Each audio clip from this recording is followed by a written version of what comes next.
Welcome to the Coop Tank. I'm your host, Steve Cooper, coming to you from SuiteRecording in beautiful Mount Laurel, New Jersey. And I'm here with my producer, Joe. And I got to tell you something, Joe. The other day I had a breakfast sandwich, and it was a bagel with pork roll, egg, and cheese, and it was great. And then the bagel wasn't toasted, because I only toast a bagel if it gets butter or cream cheese. But there's so many great breakfast sandwiches. You know, you can get croissant, you can get an English muffin, you can get a biscuit. What's your favorite sandwich? What's your go-to breakfast sandwich, Joe? Coop, I'm not going to lie to you. Mine is very similar to yours. I didn't know you were going to say what you said, but it is it's a toasted everything bagel with pork roll and American cheese, salt, pepper, and ketchup on it. From the Bagel Zone, if I may shout them out, which is in Burlington. Great place, been there forever. Joe is the man. And yeah, that's my sandwich of choice. And they have lots of options, just like SuiteRecording has lots of options. So why don't you tell the listeners what SuiteRecording does and who you're looking for? Yeah, absolutely. Thanks, Coop. So at SuiteRecording, we help brands and businesses to leverage the power of video content like Reels, viral clips, and podcasting to amplify their messaging and reach their audience in a way that is efficient and also very effective. So we can help you with everything from planning their content to, of course, recording it and the production of it, video editing, all that stuff. We handle all of that for you. And we also do publication, and we even help you grow your show too. So if you're interested in learning more about how we can help you, then contact us anytime at hello@suiterecording.com or visit us on the web at suiterecording.com. That's SUITE. Take it away, Coop. All right, we have a great show today. You know, it's funny. If you listen and you watch, I always put every once in a while I put an all-female panel together. And one of the reasons I do that is because of my mom. My mom was from immigrant parents, grew up in Northeast Philadelphia. And in 1952, she graduated Temple University with a degree in marketing. She was the only woman in her business class. She had a job offer halfway through her senior year to be a marketing manager at Campbell's Soup. So I always grew up with a very strong female business presence in my household. And that's why I like to have females come on, because it is a different world sometimes for them. People don't want to admit it, but it can be an all guys world. But we're going to get into all to that. But I have three people who are just great. My first guest, I see her at all the events, and she gave me this pen. I have lots of pens from her, from Workplace HCM. It's Rachel Frkovich. How you doing, Rachel? I am doing fantastic, Coop. Thank you for asking. How are you? I'm doing great. And our next guest, who actually she sponsored the last Cocktails with Cooper. If you want to sponsor, the next one's November 6th. Actually, that's all sponsored out. Next one's December 2nd. You can hit me up. From Absolute Home Mortgage Corporation, it's Sarah Bangle. How you doing, Sarah? I'm doing wonderful. Thank you. And my final guest, she gave me a bag, a purple bag, and I go shopping with it, and I wear it proudly. From Jersey Girl Promo, it's Christine Petre. How you doing, Christine? Good, doing good. All right. So, Rachel, tell us what you do and tell us a little about Workplace HCM. Sure. Yeah. So I'm with Workplace Human Capital Management. We're located in Marlton, close to home. We are an outsourced HR and payroll company, meaning that we can process payroll and maintain HR compliance for small to medium-sized businesses. Okay. And how about you, Sarah? Tell us a little more about what you do. Yeah, so I work for Absolute Home Mortgage, as you stated, and I help people with whether it be first-time purchases or refinances or getting cash out, as well as help investors, first-time investors, and people looking to invest in properties first time or multiple times over. And Christine, tell us more about Jersey Girl Promo. My wife tried to steal that bag from me because she is a Jersey girl, and I said, no, it's mine. So, Well, I have plenty more, so I'll make sure that you guys get stocked up. So I'm Christine, Jersey Girl Promo. I am the owner of Jersey Girl Promo. So we do promotional products, branded merchandise, anything that you're going to put a logo on, like a bag or a pen or a tumbler, and to promote your brand and to get more brand exposure. So I've been in the industry for over 20 years. I'm sure I'll get the opportunity later to give kind of my backstory. But I'm lip balm and hand sanitizer. That's what gets me excited. Well, we're going to keep with that, because I always say we're going to stay with you, because you always say the background and how did you get to where you are now? What was your background to ending up becoming the owner of Jersey Girl Promo? Sure. So I started on the supplier end in the promotional products industry, and I was a stay-at-home mom at the time. I decided I wanted to start getting out and working part-time. And I just answered an advertisement, sent over like a little resume, went in for an interview. I think I started like $11 an hour. And I started with customer service with very flex hours. So it was a little company called Admins. And I met my soon to be mentors, the Hirsch brothers. And so I basically went from customer service, grew into a sales role, started traveling with them to trade shows, and became over a 10-year period a key accounts manager. But it allowed me to build a lot of relationships within the industry, and as well as really know the industry inside and out. So it was priceless in the training of all of that. So I can give an explanation of how the industry works later. I don't want to get too kind of like down that rabbit hole.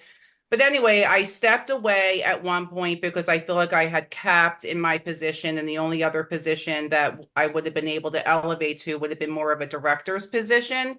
And I just was really burned out with traveling. I was on the airplane at least once a month. And I had 1 month where I was down in Florida 3 times in a month, which sounds like heaven. But when you're traveling all the time and living out of a suitcase, it starts getting really heavy on you. So I took a leap of faith and went into medical sales. So I did medical sales for 5 years. I loved it. I hopped around a little bit, which is kind of like the liaison's life. And then by chance, I had one of my owners. They needed to order a lot of stuff for Nurses Week. And he said, well, you're from promotional products. Why don't you just take care of this? And long story short, it just led to me doing product search. And like once I went back in, I was like, wow, like this is where I belong and this is where I really want to be. So I started Jersey Girl Promo as a side gig in March of 2020, and then COVID hit. So I just kind of had to keep my day job, if you will. And then about 2.5 years ago, I was able to pull the Band-Aid and go full time on my own. That's awesome. That's awesome. How about you, Sarah? What's your path to absolute home mortgage? I went to school for teaching. So I was an elementary education teacher for 4 years. And I soon realized that I was going to be stuck making a certain amount of money, a salary, if I kept doing that.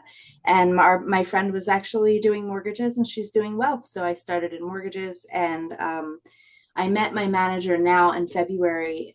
So I've been in mortgages since 2017. In the path of that, I got my real estate license, my insurance license.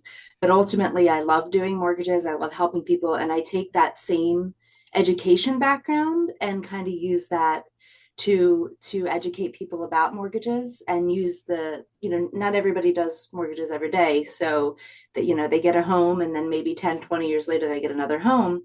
So I kind of transitioned from the education industry into mortgages. So, and that I came to Absolute actually in February. I was with Absolute for 2 years, then I left for a little bit and came back. So, and absolutely love it here. That's great. How about you, Rachel? I've never talked to you about your path to where you are. You just give me pens and books and all that good stuff. But how did you end up with what you're doing? I don't even know any of your background. Well, I could write a book about my whole life, and I'm sure most can say that for themselves. But short story, I graduated with a bachelor's degree in criminal justice, and kind of got sucked in the hospitality industry in college. So I was a bartender, and it was just so good to be true. And it is a great industry. And I did that for many, many years. And right before COVID hit, I was working at Chop House in Gibbsboro, fantastic restaurant. And then COVID happened. I was also in a small car accident. So it kind of shifted and altered my life and made me really think for a second. I have a degree. I worked hard for that. I do have all this great customer service experience. I do, from the bottom of my heart, love helping people. And at the time, feeding people. But when I sat down during COVID, I wanted to be like, where can I go? Where can I take my attributes, that I have and bring it somewhere else? So I just happened to come across an ad for Workplace that was hiring. I had a phone screen with Frank Plum, and he was optimistic for me to go into sales, but I actually told him that I wanted to do operations first because in my heart, and this came from the hospitality industry, I want to know your product. I want to know, with Chop House, I wanted to know what the food tasted like, the wine tasted like, so I can properly sell it and, help people. But for workplace, where HR and payroll, I had no experience in that sense, in that realm. So I said, Frank, I need to do operations first. It's in my heart. I want to know how everything works. I want to see how the company works too, because personally, I'm not just going to go out there and just sell and be like, yeah, you should come on with us. I don't know anything. So I've done operations for 3 years and recently just fully transitioned into the business development sales side of things. And I couldn't be more thankful or happy for this company and the opportunity to help small, medium-sized businesses have a good vendor at hand when it comes to payroll and even HR department if they don't have one and need one. All right, so you all have good stories. I like that. I always like to hear a good story. Now I'm going to ask you a question because, we see it on, especially because of social media. People lie a lot. Let's be honest. People are full of shit. And I mean, not everyone, but people are always saying, "Oh, I love my job. I love my job." And everything is great. It's great. Well, when we break it down, be honest. I'm going to start with you, Sarah. What do you really love about your job? I absolutely love, just, I guess, first-time home buyers, being able to help them, walk them through the process. Somebody that doesn't think that they can purchase a home, and I get to say, oh, but we have this available, this product, or this, it might be able to help you. And in fact, this morning, my client that didn't think she was going to be able to purchase a home just messaged me and said, I can't believe we're here, because they've been in their home for about a month now. So it's exciting. That is my favorite part, is being able to walk someone through the process of purchasing a home that maybe didn't think that they could, or an investor that didn't think that they would be able to invest, and they now have been able to do so. How about you, Rachel? What do you love about what you do? Besides seeing me at events. I would honestly say that it comes down to our company culture and the respect that our supervisors, the boss, the owners, our managers, the respect that everybody has for each other, and then also the genuine accountability that goes behind each role in workplace, and the way that we can communicate great with each other, and also the way that the company does take care of us in ways that are slightly unheard of in today's world when it comes to, benefits for employees, for us particularly, and just the way that we all we work well together. There's minimal, I don't even want to say drama, it's an overrated word, but there's minimal drama. We all just, it's a beautiful thing. It's like a dance, and I just couldn't be more thankful for that. So really comes down to the company culture within that can help us project that out to our clients as well. Okay. How about you, Christine? What do you love about what you do? Well, I would say the promotional products industry is a very special industry. It's a very tight-knit group. Everybody knows everybody. And like I said, when I kind of stepped back into it, or dipped my toe back into it, and just realizing how much I missed it, that first trade show that I got to go to as a promotional products distributor, it literally was like going home, and I knew that's where I belonged. On the client side of that, being able to take 20 years of experience, knowing the factories, having relationships, being able to get stuff done, but most importantly, being able to guide them in picking the right product, because branding and marketing is extremely important and integral to business. So I feel like I bring a lot of knowledge to that, and I have no idea why.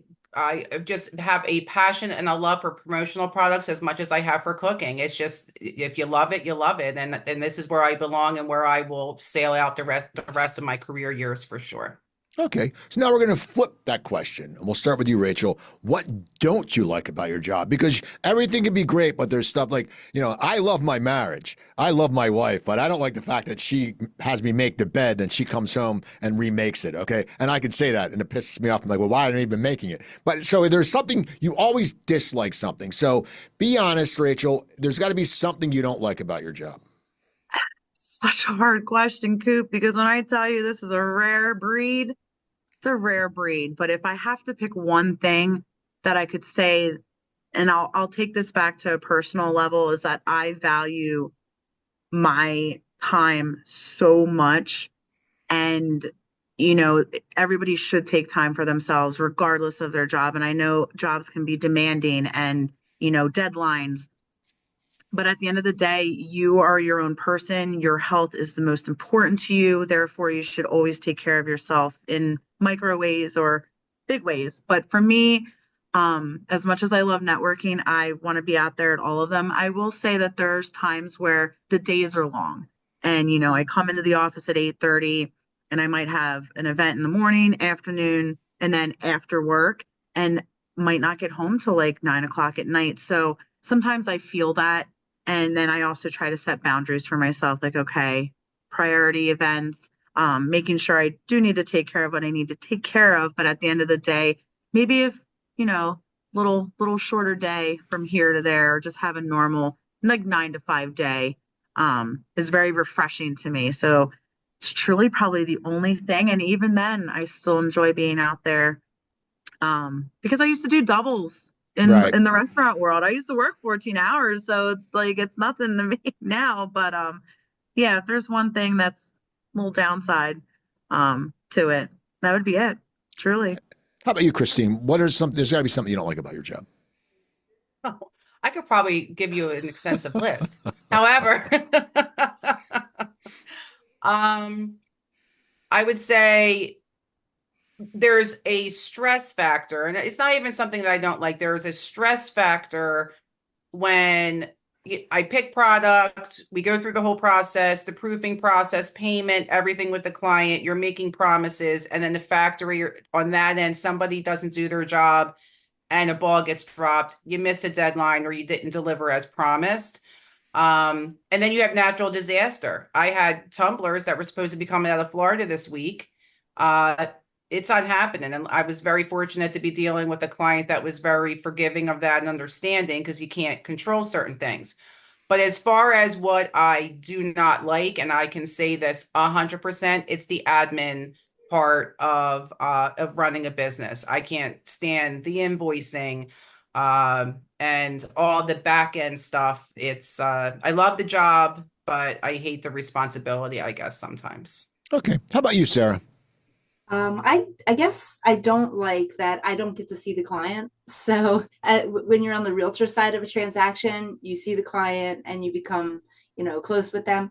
And mortgages, we're just on the phone. So I kind of miss that aspect. And I would like to have more interaction with a client, but we just kind of see them on the phone or talk to them on the phone. So that's the part I don't like about my job. We don't get Okay. out as much. Okay. So, we get busy in our everyday lives. We get distracted. You have plans you want to do and stuff like that. But we have to stay motivated. I mean, that's something that motivation is so important. Because once you lose your motivation, you become stagnant and it's just not good. So we're going to start with you, Christine. What motivates you? What, in your life, what motivates you? Because I'm sure, like, we wake up the other day, it was beautiful. Like, tomorrow's supposed to be 77. Okay. It's like, I'm going into Philly to meet John Cruz at Milk Boy for a Philly special. I've been telling him I'm doing that forever. Nice. Finally, I'm going to go. But that's the weekend. But, when you wake up and it's sunny, you don't want to do shit. You're like, but so what motivates you? What makes you, sit there and go, I got to get to the grindstone. I got to do this. What motivates you, Christine? I think just personal pride and not wanting to fail. I mean, this is the path that I've chosen. I'm really proud of the work that I've done, the business that I've built, and you just want to continue to see that grow. I've had the blessing of having a really strong training in sales, making those calls, making those touches, how to make things happen. I could do better. I think I'm a little bit lazier for myself than I was for my former employers. But having that training base, if I know that orders need to be coming in, so I don't have to go out and get a regular job, if you will, which wouldn't be under my own umbrella, it's just get your shit together. You know what you need to do, and you just need to do your job. So that's internal. I basically, and of course my husband coming home if I'm still in sweatpants and he says, "What did you do all day?" How about you, Sarah? Just family. My kids seeing me be a hard worker motivates me. My husband, family around me, being able to provide for them, being able to provide for the clients as well. So just being able to be there for my clients, answer my phone calls, and have my kids see that I'm a hard worker. That motivates me to be a better worker every day. How about Agreed. you, Yeah, Rich? well said. What motivates Um, you, Rachel?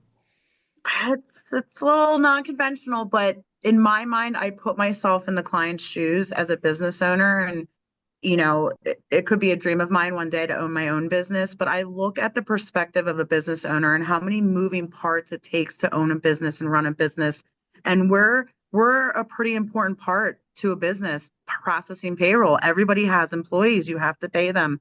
So knowing that we're helping these clients in a way that the owners or the managers can get a little bit of a better sleep at night because the payroll is getting processed right, there's minimal mistakes, and they're just in good hands.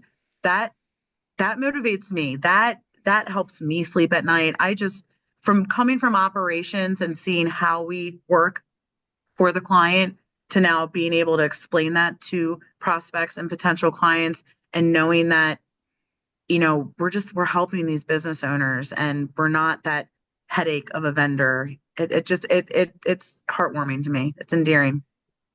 Okay. So in the beginning, I mentioned my mother. Okay. My mother was a very big part of my life. And I always say, she always told me, always ask. All right. Because the worst you're going to get is a no.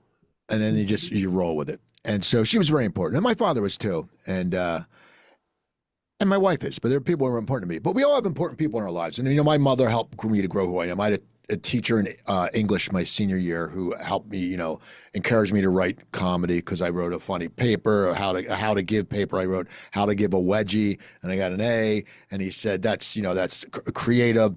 Just write what you want to write. So that being said, we'll start with you, Sarah. Who is someone who's made a difference in your life? Someone who's put an imprint. Now, when we get to you, Christine, you can't say the Hearst brothers because you already mentioned them. But who is someone who has put an imprint on you, to the person you are now? It could be a parent, it could be a friend, it could be an aunt, or it could be a mentor. But who is someone that's done that for you? Definitely my father. Definitely my father. I watched him work really hard. He owns his own business. He still does, and he doesn't stop. So definitely my dad. How about you, Christine? No Hearst brothers. No Hirsch brothers, although I always have to give a shout out to them. Um, Gosh, my husband. Jay and I have been together for 12 plus years. I came from a little bit of a stressful childhood, a more stressful ex-marriage of 20 years. And Jay's been through a lot and he stood by a lot. He's a very loyal man. But when I tell you, he is the lover of my soul, and um, he But is just the best, and he has supported me. He has encouraged me. I could wake up tomorrow and tell him I want to be a private detective, and he'd be like, cool, go do it. Like, he is just really supportive and loving and kind and patient. We call him Saint Jay. So it would have to be Jay. Your husband needs to watch this. You got to tell him that. You better tell him that all I'll the time. never see this. You got to tell him because we want to hear that stuff. I mean, my wife says to me, "You're really Never. strong," and I always say to my wife, whenever we get in an argument, I'm like, "Whatever." I storm out. She goes, "Don't storm out." And it's a long story. Rachel, but I love we know me and my wife don't really argue. And a very funny story. My brother we got our 5-year anniversary was a few weeks ago. My brother made her engagement ring, and he's a jewelry designer, and it cost $3,500 to me. Well, when I got appraised for $9,900, so whenever we get in an argument, I go, "You got $10,000 in your finger. You better be nice." And then she says, "Whatever," and she walks out of the room. But Rachel, who's someone who's played an important part in your life? I will also say my dad. My dad is my number one in so many ways of my whole life, and just being a role model.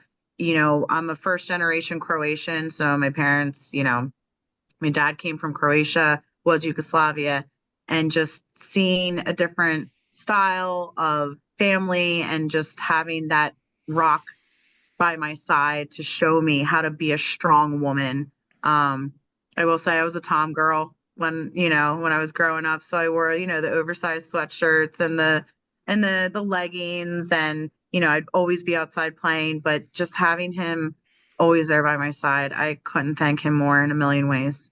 Gotta love the Croatians. My mother's father was from right through Ellis Island from Croatia. Well, that was Yugoslavia. So Yeah. you can answer this. It could be personal or professional. I don't care. It's up to you. It's up to you, Christine. What's a challenge that you've overcome in the last year? It can be, as I said, it can be personal or professional. What is something that you've overcome that you're proud of? A challenge that you've overcome that makes you proud? I think it goes back to the motivation. When you start out as a business owner, sometimes people really hit the ground running, and I think there was portions of time where I just wasn't pushing myself. Doing a little day drinking, maybe hanging out with my girlfriends too much, binge watching Netflix. I mean, I went through that phase because I could, and I had some money stashed, so everything was covered. But I finally realized one day, I think I had to give like my so-called elevator pitch, sales pitch, and I was just winging it. I just wasn't prepared. And afterwards, I thought, as a sales rep, I worked for a few companies. I would never have showed up so ill prepared and ready to do my best. So again, I just went back and had a talk with myself and said, you're either going to do this or you're not going to do it. But if you're going to do it right. So that was just really the kick in the butt, is to give it the same respect and the same effort. And even more so, I should be doing it even more for myself and more for my family. I just went through a lazy spurt, I guess, but managed to pull it together. Okay. How about you, Rach? What's a challenge in the last year you've overcome, personal or professional?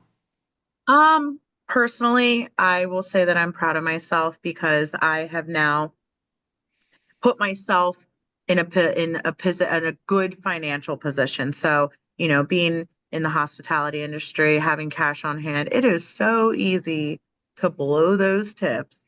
Mhm. And, could I have saved so much great money I made? Absolutely. And did I throughout the years? Absolutely. But now I really feel like I've overcome a financial hurdle to where I can just say, okay, I got a handle of this. I'm doing great.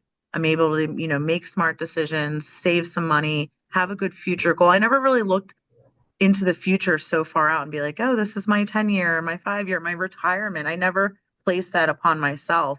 And now I do, and I can. So, yeah. How about you, Sarah? I'm going to go with personal because my husband had brain surgery last year, and he was the rock and the one with the salaried position. So when he had brain surgery, he was laid off while he was recovering, and it became a pivotal moment for me because I was always in mortgages. So it is, it's commission. So it became a moment for me to really, like Christine said, really be like, all right, I can't slack off now because I have to really put the pedal to the metal and have a time to, get up and do what I have to do, because with my husband being laid off, that salary wasn't there. So my biggest personal, that would be what I kind of overcame was trying to get used to just waking up, being in the mindset of, all right, here's the time schedule and what we're going to do, and just following that schedule. It gets real when you lose the safety net, right? It does. I was like, oh no. It definitely does. Yeah, it does. I've been there. It does. So, and I've lived check to check, and that's the scariest feeling ever. That is like the worst. And Rachel, I was in the service industry when I lived in Vegas. Could you imagine? I mean, I would work with guys. They would just go get their whole tips and like go blow it at the casino. I'm like, guys, you got to pay rent. I mean, you can't. Oh well, we'll have a strong shift tomorrow, or we'll win. My neighbor used to go out, and he would lose. Like, I went to the casinos. I'm playing penny slots. We're in Vegas, old Vegas, and he's making like $12 an hour, and he's dropping the dollar slots, and then we leave, and then he knocks on my door the next day. He goes, "Oh man, I really fucked up. I sat there. I went back, and I lost my rent money. I lost $1,000." I go, "Dude, your wife is going to kill you." And I'm like, "Yeah." So I know it's that thing. Yeah. So okay. So we as I mentioned social media earlier. We're gonna get to LinkedIn later, but everyone sits there, and a lot of times people like to paint a picture of who they are. Okay. They always sit there and go, oh, I'm the best this, I'm the best that. And I always say, it's okay to, as my mother would say, toot your own horn. So we're going to start with you, Sarah. Toot your own horn about a characteristic about you that you're glad you have. And be honest. Don't sit there and be like, oh, don't be shy. If you say, hey, I'm the best fucking mother around, hey, that's your thing. But give me a characteristic that you're very proud of. I'm persistent and I'm a hard worker, so I have good work ethic and I answer the calls when my clients call. So, and that's one of the things I hear a lot from my clients. So I'll go with that one is that they were with another mortgage lender and they weren't answering the phone and I answer the phone. So I'm just a hard worker. So. How about you, Rach? What I know I have a lot of good. You have a lot of good stuff going on there. What are you very proud of?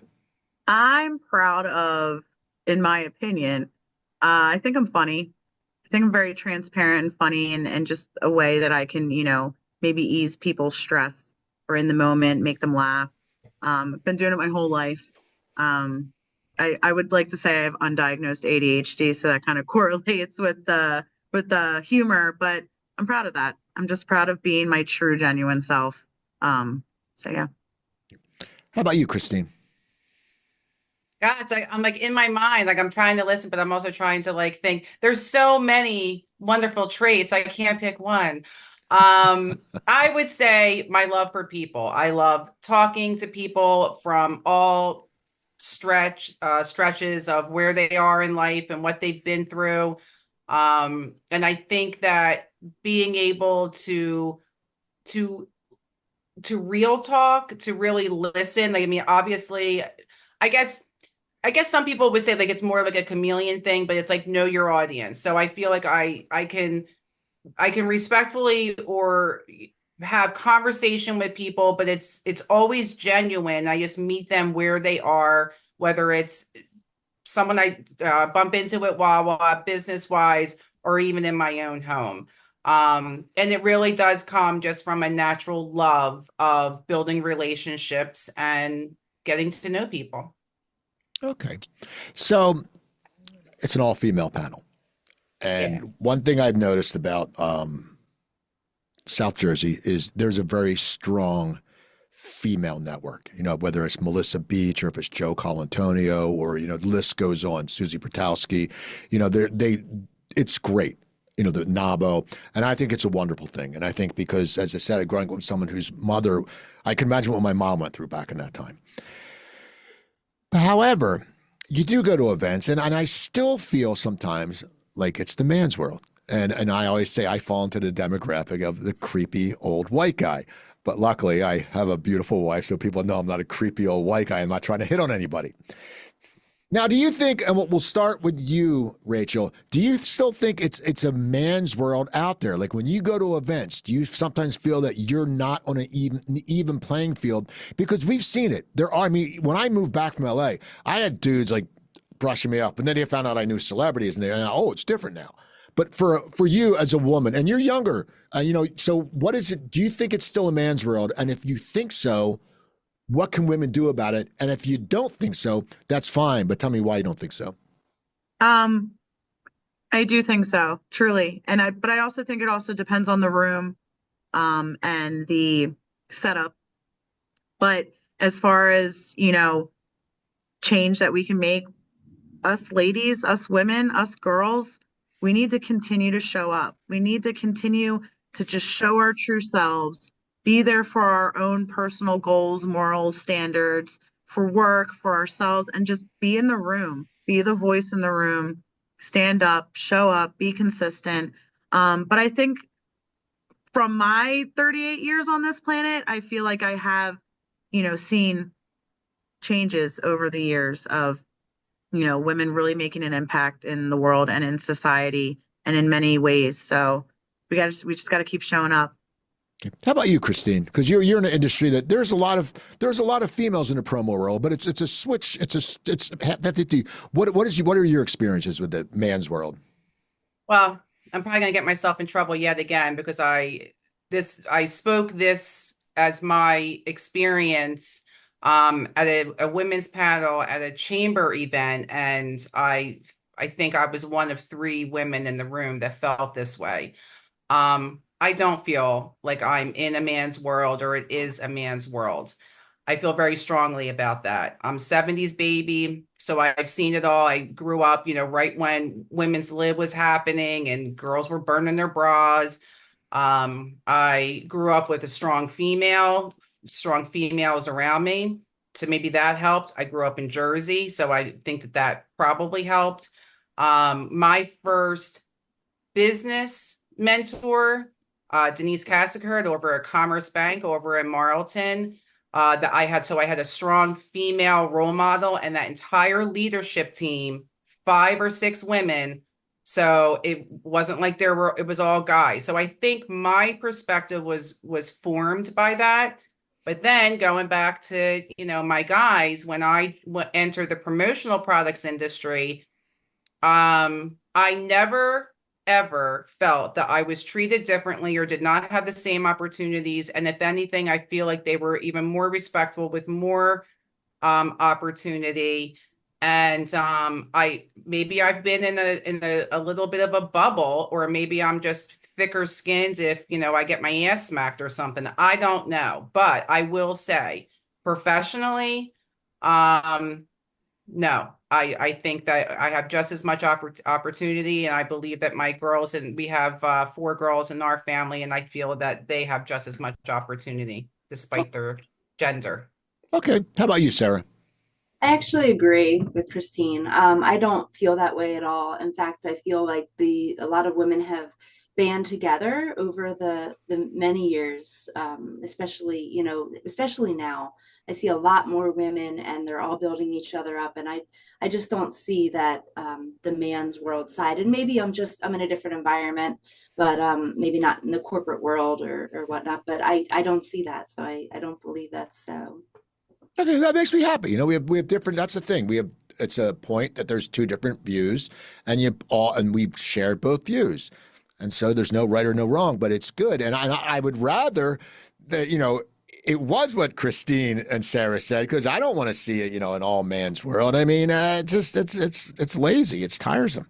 So, but if I could just interject just for a minute, Rachel's perspective was formed from whatever she was around. So I think it's if I had come up in a different environment, then my perspective would be differently. So I think I do respect any of my sisters who say, I feel that we're not on equal playing ground. My personal experience is that I personally feel that I am, and I've empowered my children and my grandchild to be that, feeling that way. But I do want to offer all respect for anybody who may want to say, actually, not so fast. We have stories too. So, yeah. And I feel like it does truly just pertain to the just like the environment in general, because it's not always like that in my opinion, but there's just been many a times, especially in the networking industry, where it's just an energy. It's not like it's predominant in your face, but I can feel it. I'm just like, okay. But then, I'm also thinking back to the past decades, and just like where we've gotten to now and how we are doing so well. But yeah, I appreciate you, Christine. And if you come to cocktails with Cooper people, and it's always a good vibe there. No one's gonna, because if anyone screws around, their ass is thrown out. There's people I don't even want. There's people who aren't on my list. They go, "Can we get on your list?" I go, "No," because I don't like you, and I have no problem saying that because I'm sorry, I do. There's people they know. There's people that know not to show up because I do not like them, and I have no problem because they're phony, and I want no phonies, no phonies. Anyway, talking about phonies and people we like.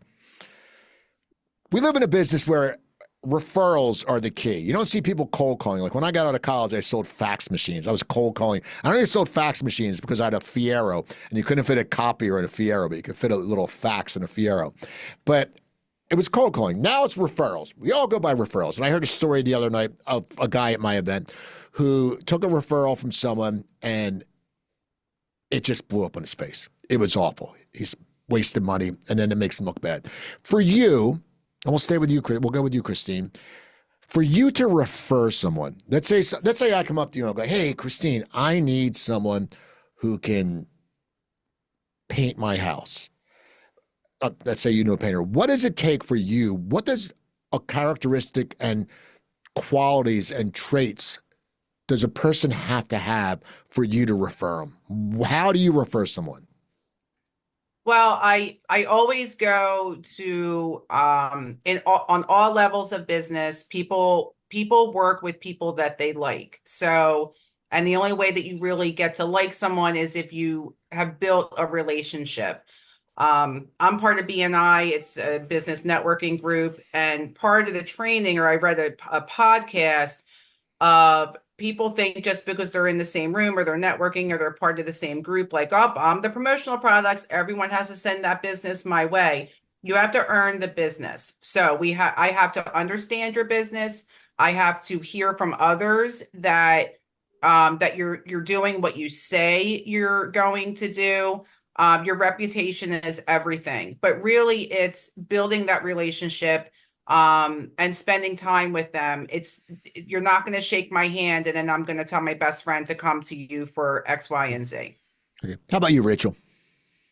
I agree with Christine. I think, being kind of not new to this realm of networking and referrals, but kind of being new is just, yes, it's imperative. And I'm also in a BNI. So Christine, we need to log our tournament day as a 9-hour 1-to-1. Yes.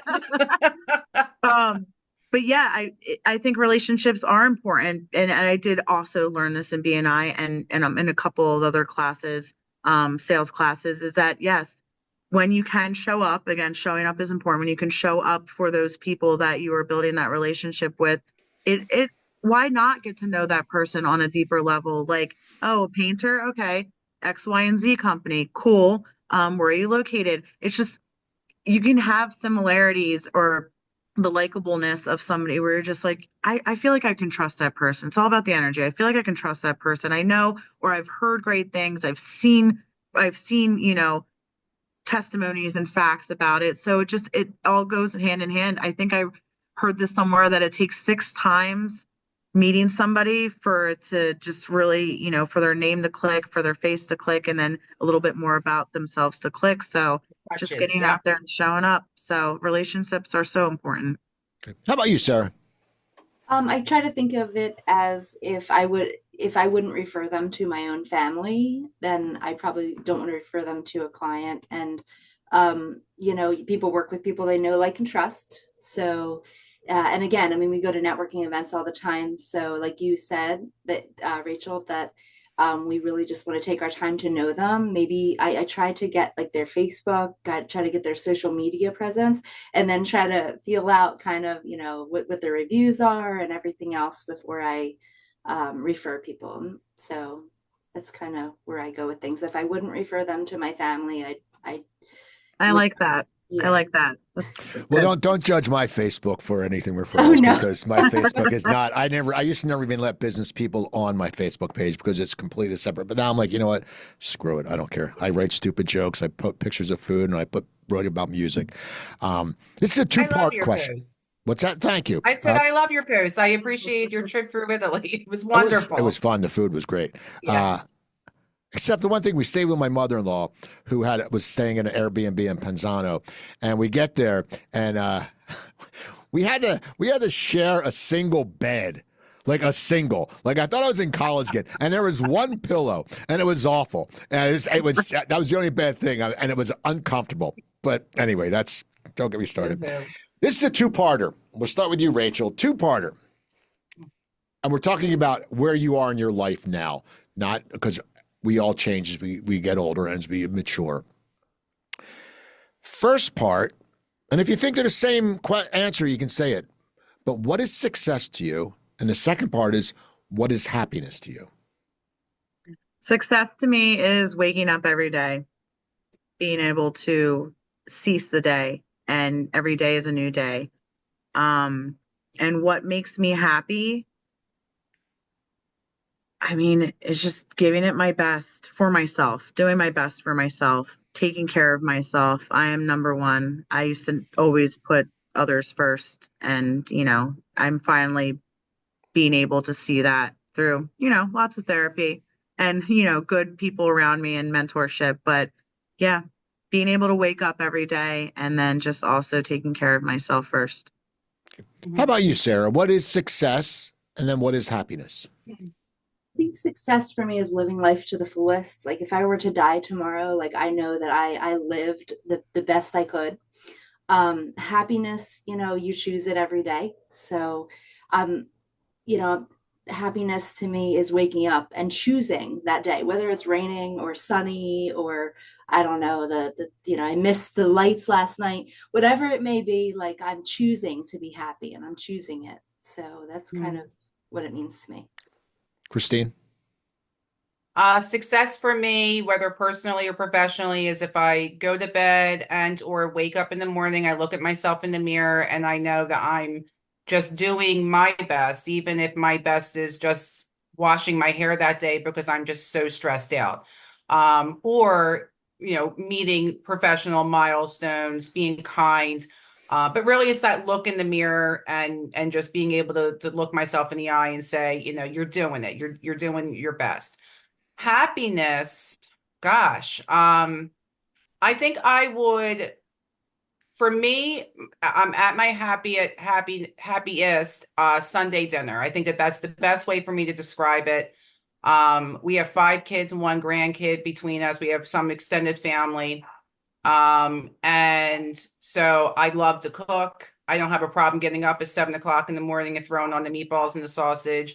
I love cooking all day. And then with everyone's coming with the intention just to sit around the table. We're, I guess, traditional that way.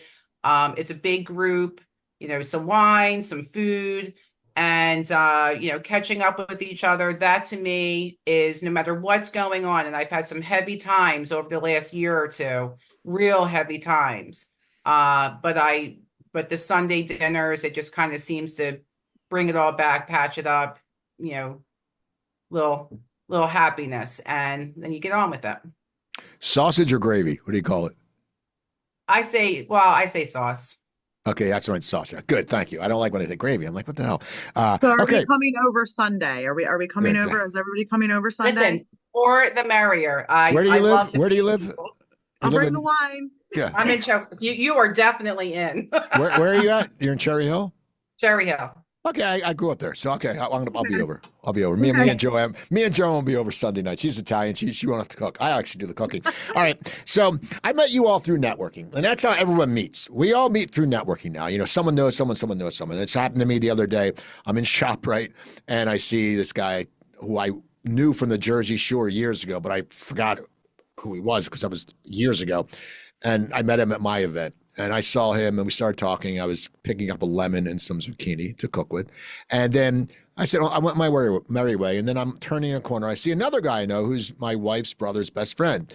So then all of a sudden, at the end of the day, we all converged and I connected them because they both could possibly use each other's services, what they do. So that's one thing I really like about networking. I love meeting people and I love hearing stories. And Rachel, what do you love about networking? And if it's the same thing as me, that's fine. But what is something that you love about networking? And then when you're done, just give a quick 2-word answer of or a little blurb of what you don't like about networking.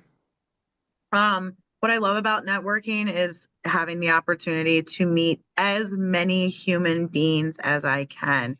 And business or personal, I just find it so brilliantly fascinating. I've had the opportunity to travel the world. I wish I did it more now, but the fact that we need to all respect each other as humans, whether it be our opinions, our culture, how we present ourselves, what our hobbies are, what our childhood was like, just every facet of being a human is the fact that I get to meet so many people. And it can be overwhelming at times, but I just also think it's so amazing. And all the different networking groups that we are a part of kind of gives you a different scope of like Coop. I love cocktails with Coop. The organic networking, it's probably the most comfortable networking experience that I go to once a month. And I could feel like I can be myself. and still bring business there.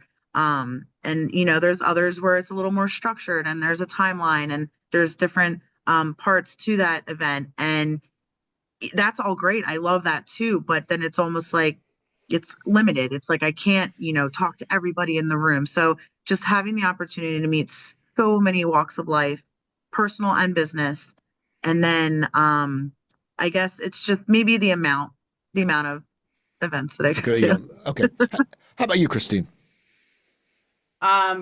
So networking, I've networked under different labels, different companies. So going back to my my beginning in promotional products, and I was part of a team, a really great team, and we traveled nationally together. So we were in and out of airports and in and out of hotels. I actually had my one, now we're still very good friends. She was my partner in crime, that we traveled all the time together, room together even. So we had a tight-knit group and we would network together. But the whole purpose was you get in the room, you divide and conquer, you meet as many people as you can, and we all get back together. And that's what that looked like. When I started, and I will say in medical sales, I felt like a fish out of water because I didn't have my team. I didn't have my group yet. When I started Jersey Girl Promo and I started networking and I decided on the Chamber of Commerce, and I have like a Tuesday morning group that I love and I stay connected with often or weekly. But then also the BNI, of course. So I'm having a very long-winded way of saying these networking groups and the people, I call them the usual suspects that I see over and over again. That in my mind, it gives me an anchor, it gives me a team. So really what the networking places have provided for me are soft places where I still go in, I, catch up with my peeps and I hang out with them, but then it's like I still have someone's voice in my head saying divide and conquer. So I'm like, okay, I go work the room, but then you go back to your group. And that's, so I really have formed relationships and friendships, and I would not have that. I would be a lone wolf without that. Okay. One word about something you don't like. One word, 2 words. Oh, what I don't like? One word. Exhaustion. Okay. Sarah. Networking, I do love it when there's true, genuine connection and people are just truly connecting to know each other as human beings and maybe not so much business. I understand business is a part of things, but everyone comes from a different world. I think to piggyback off of what Rachel said, everyone has their own story. We all have different experiences in life. And so it's really neat to me to learn like how you got to where, you were, or how somebody created that business and where they came from. Maybe it was something stemming from something that happened when they were younger, or so it's to me, networking is meeting and really inspiring each other to keep going, because we all as business owners and in life in general, we struggle. So networking should be more than just exchanging business cards. It should be like inspiring, hey, your business is okay, how can I help you?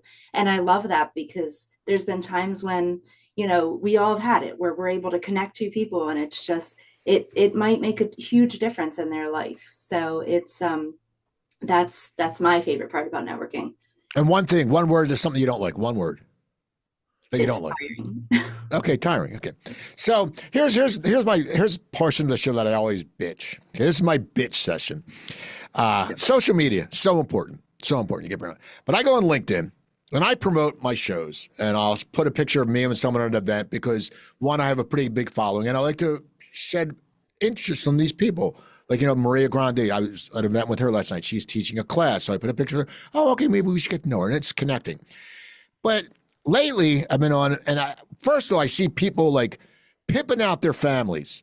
Like they sit there and they'll have a picture of them and their kids, and they put some motivational thing like, oh, the family structure, but this is what I do, and this is what you should do. And I'm like, come on, man, it's your family, it's your kids. Come on, take that shit off there. And also what I notice is the people who they overact, okay? Like they give like they're these motivational speakers, and it's like they're talking at you. And I saw a video this morning. This person's like talking at the TV. Well, you need to do this. And I'm like, it's the worst acting. Like these people would never get in Juilliard. They wouldn't even get into Camden County's college's acting school. And it's pathetic. And that's what pisses me off, the bullshit sometimes you see. And that's why, but besides that, I love LinkedIn. But what's something, and I want to go with Christine, because I know Christine will, if there's something bothers her, she has no problem saying it. What is something that pisses you off or you just don't like about LinkedIn? Well, I think that I know I think because it's a professional platform that you're exactly right. You either see like the very like sanitized, like obligatory update, like, oh, here's my business. The sales pitchiness of it, so it's like the inbox of like, hey, can we connect, and it's usually just like some stupid like message.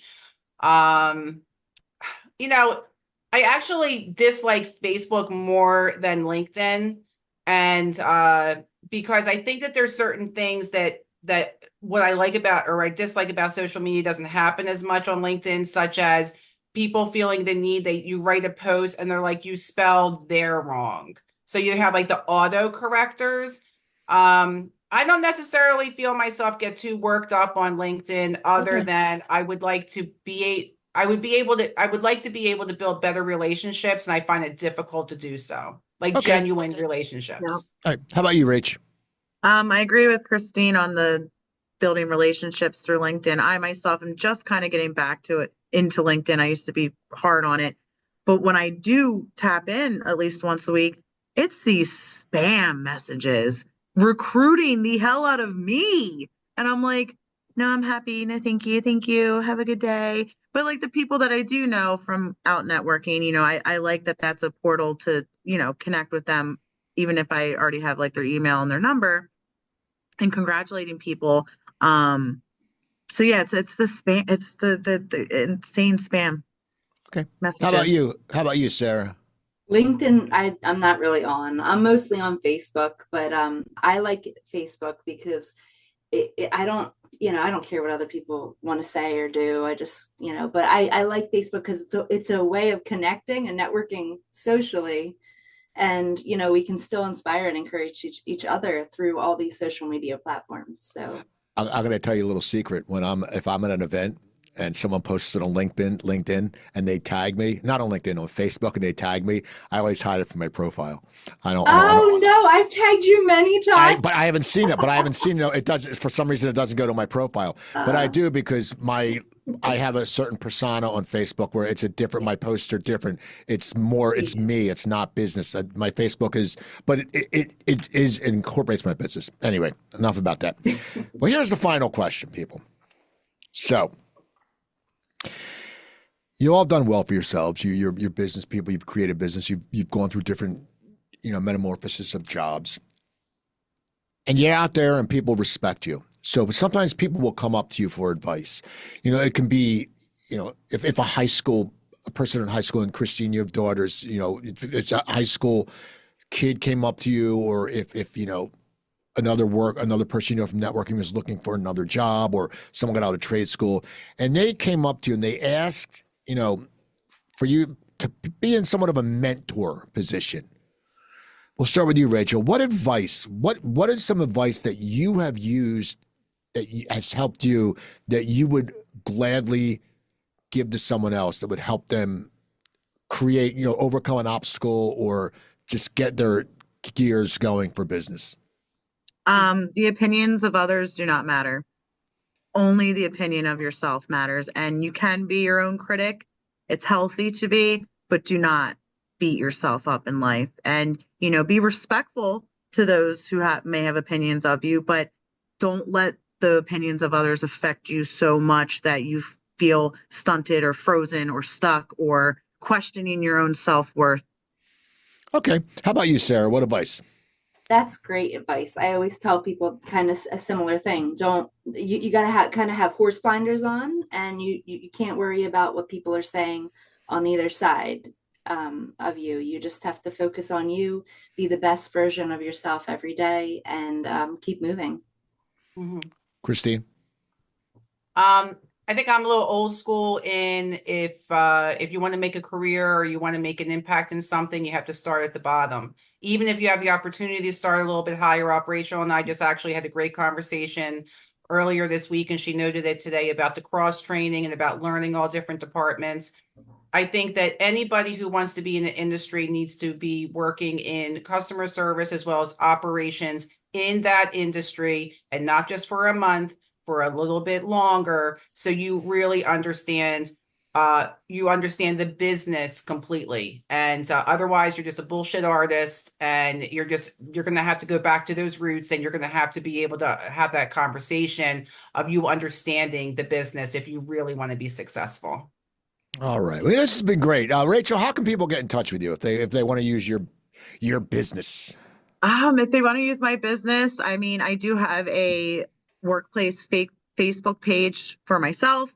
I also am on LinkedIn, and I'm across a few other social media platforms. But yeah, just check out Workplace HCM and then ask for me. Okay. How about you, Sarah?